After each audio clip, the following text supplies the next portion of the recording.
किसी भी तरह की फिक्र और चिंता करने की जरूरत नहीं। तिहाड़ जेल हमारा है, दिल्ली सरकार के अधीन है। जो जेल जाएगा उसे हर तरह की सुख और सुविधाएं प्राप्त होगी। यहाँ से साबित होता है कि मनीष सिसोदिया जी को अगर जान का खतरा है तो वो किससे है, क्योंकि सब जानते हैं मनीष सिसोदिया जी अरविंद केजरीवाल जी के राजदार हैं। मनीष सिसोदिया अगर लंबे समय तक अंदर रहे तो मैं जितना उनका स्वभाव जानती हूं वो लंबे समय तक चुप नहीं रह पाएंगे। उनकी चुप्पी टूटेगी और उनकी चुप्पी अरविंद केजरीवाल की कुर्सी तक पहुंचेगी।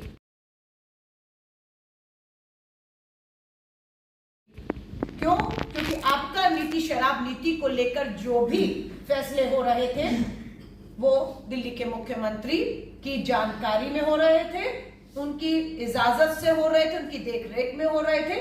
मनीष ये जानते हैं सिसोदिया जी की फाइलों पे साइन उनके थे, फैसले उनके विभाग ने लिए, वो फंस गए, लेकिन अरविंद केजरीवाल अपने आप को बचा नहीं पाएंगे।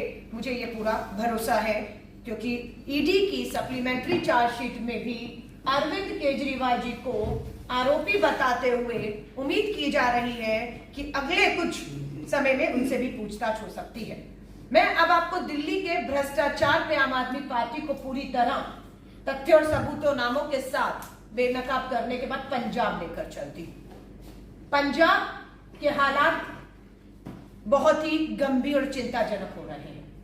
श्री राहुल गांधी जी ने पंजाब के चुनावों में पंजाब के लोगों को बार बार कहा कि पंजाब एक संवेदनशील राज्य है, पंजाब सरहद से जुड़ा राज्य है, पंजाब में किसी तरह का कोई प्रयोग नहीं होना चाहिए या पंजाब को प्रयोगशाला नहीं बनाने चाहिए। और वो भी ऐसे राजनीतिक दल जो बिल्कुल भी अनुभवहीन है, अनाड़ी है, उसके हाथ में पंजाब सौंपना किसी खतरे से बाहर नहीं होगा।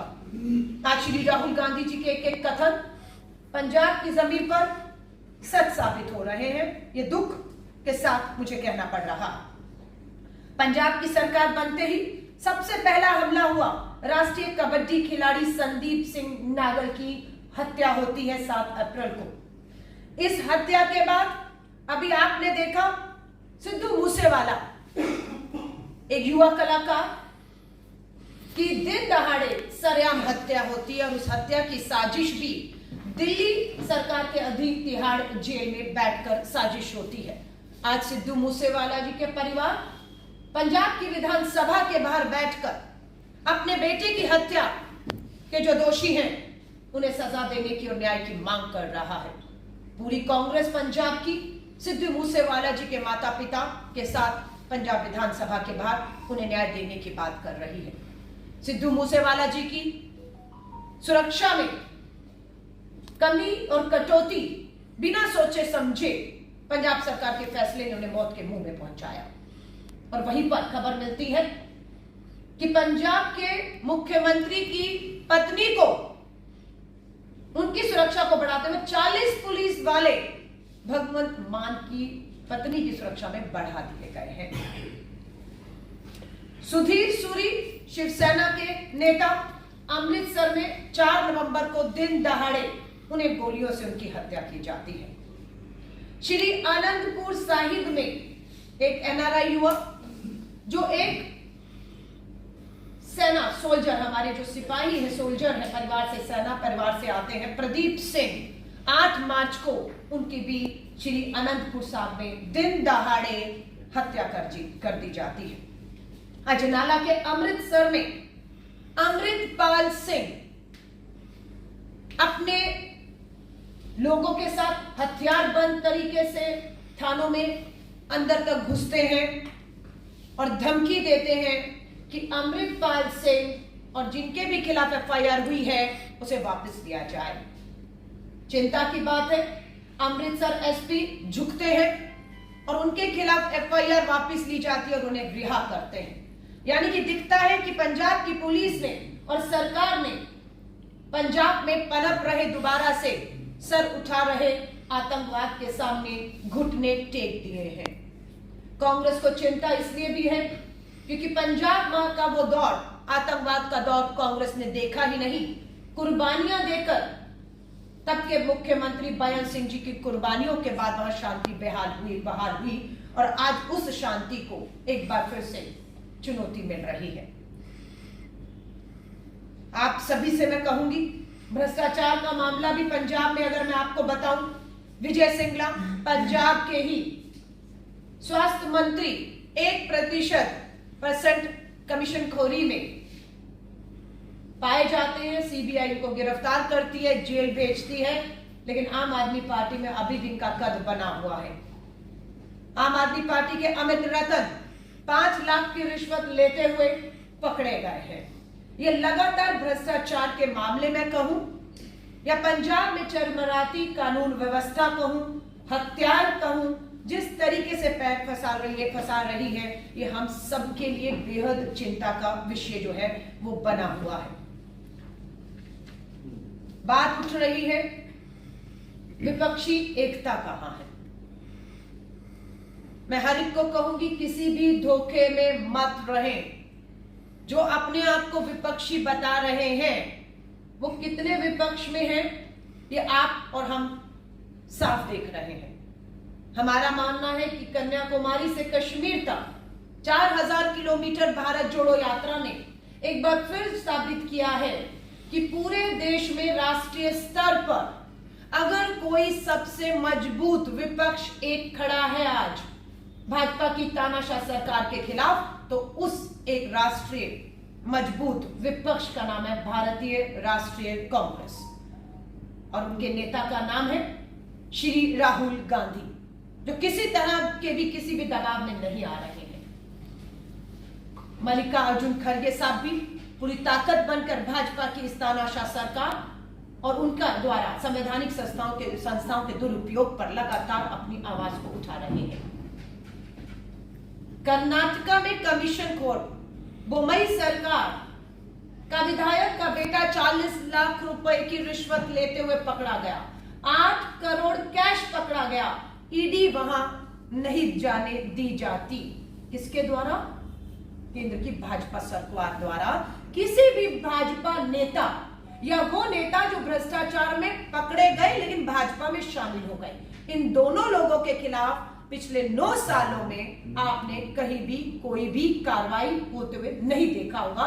यहीं से हमारे आरोप साबित होते हैं कि केंद्र की भाजपा सरकार अपने इशारों पर इन संवैधानिक संस्थाओं को जो है वो नचा रही है कि कोई भी भाजपा का नेता या भाजपा से समझौता करने वाले नेताओं पर आज नहीं आएगी।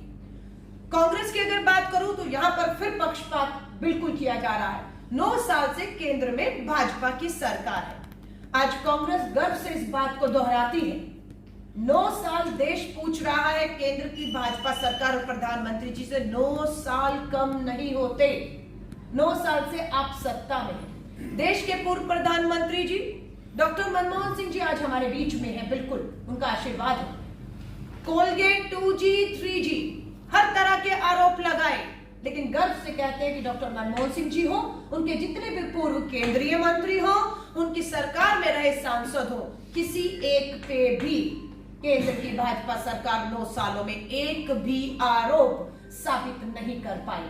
55 घंटे श्री राहुल गांधी जी से पूछताछ होती है, लेकिन 55 घंटों की पूछताछ 9 साल के बाद भी आप कुछ नहीं बिगाड़ पाते। और राहुल गांधी जी पूरे 4000 किलोमीटर की यात्रा 5 महीने इन्हीं सड़कों पर लोगों के बीच में करते हैं। श्रीमती सोनिया गांधी जी को बीच संसद के में आपने संसद सत्र छुड़वाकर सीबीआई ने बुलाया, पूछताछ की। 9 साल कम पड़ गए, घंटों की पूछताछ कम पड़ गई, 9 महीने बचे हैं। हम चुनौती देते हैं, आप ना कुछ साबित कर पाए हैं ना कर पाएंगे, क्योंकि आपके आरोप पूरी तरह झूठे थे। तीसरी अब मैं बात आती हूं, पहला उदाहरण भाजपा, दूसरा कांग्रेस, अब तीसरा आम आदमी पार्टी। यहां पर भ्रष्टाचार है। ये कांग्रेस ने पुख्ता सबूत पंजाब कांग्रेस हो, दिल्ली कांग्रेस हो, हमने दिए हैं। और यहां पर ईडी सीबीआई की कार्रवाई उन 5% मामले जो हम कहते हैं सही है, वो इन 5% मामलों में आम आदमी पार्टी का भ्रष्टाचार आता है। 95% मामले जो झूठे हैं कांग्रेस के खिलाफ, और वो जो भाजपा के नेताओं के खिलाफ या भाजपा को समर्थन देने वाले सच्चे हैं, उन 95% मामलों पे कुछ भी आपके सामने कभी भी भाजपा नहीं आने देगी, ना ला सकती है। सो ये आम आदमी पार्टी और भाजपा का ये मिला जुला एक खेल देश में चल रहा। अरविंद केजरीवाल तब तक सलाखों के बाहर है, सलाखों से, जब तक अरविंद केजरीवाल भाजपा की लाइन को देश में ले जाने का काम कर रहे हैं। जिस दिन अरविंद केजरीवाल ने दिल्ली में ध्यान केंद्रित किया और दिल्ली से बाहर जाना छोड़ दिया, उस दिन अरविंद केजरीवाल आपको सत्येंद्र जैन, मनीष सिसोदिया की तरह जेल की सलाखों के पीछे दिखेंगे।